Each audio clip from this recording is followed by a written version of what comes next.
Welcome to the 1950s Gladiator Round Tournament. Today's comparison features Paul Wynter versus George Eiferman. These are two of the most incredible bodybuilders of this decade.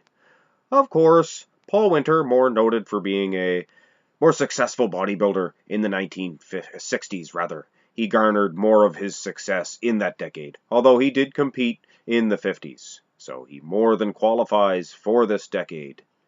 George Eiferman, on the other hand, competed mainly in the 40s, but here's where it gets funny.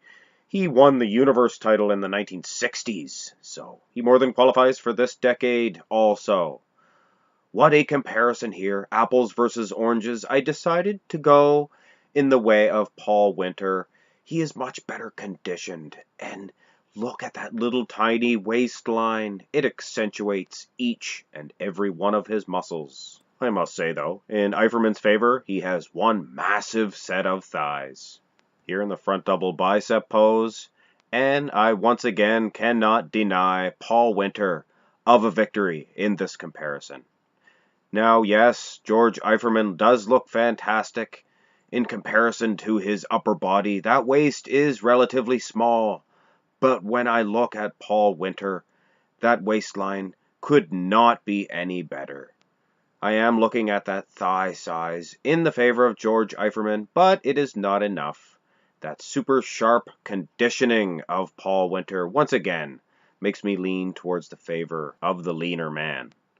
In the front lat spread, now the conditioning, once again, does go to Wynter. And as far as the upper body is concerned, I would be giving Paul another point. But George does look fantastic in those lats. When I look at the lag department, I don't know if it's the angle of this shot or what. But Paul Wynter's little tiny twigs for thighs, that is embarrassing. Not only that, but George, wow, he has a 50-inch thigh there. Well, I'm sure it's not 50 inches, but it is big. Those thighs are massive. And I think that's enough. Those twiggy little legs of Paul, that's enough for him to be deducted his rich, delicious point here in the front lat spread. I think this is a sort of a fair comparison, I guess. Paul Wynter, his thighs look very small from the front, but from the side here, and he has one fantastic set of hamstrings. Wow! I would definitely give him the nod in the lag department, as well as the calves. He has a bigger and better set of calves than Eiferman. I think he's just too much man for George. Both of these guys are incredible athletes. I mean, George looks good here. Nice six-pack there, or perhaps a four-pack, whatever. Either way, like I said, I don't know if he's going to be enough or have enough to ever come out of this deficit that he is in. But we will finish these comparisons. After all, both of these gentlemen did show up today and ready to pose. George Eiferman, once again, he does look good.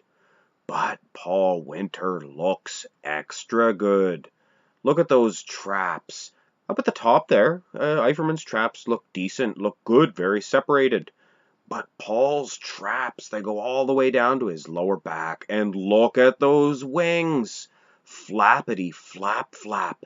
Once again, I reiterate, the calf department goes to Paul Wynter again. And gets a strong point here in the rear lat spread.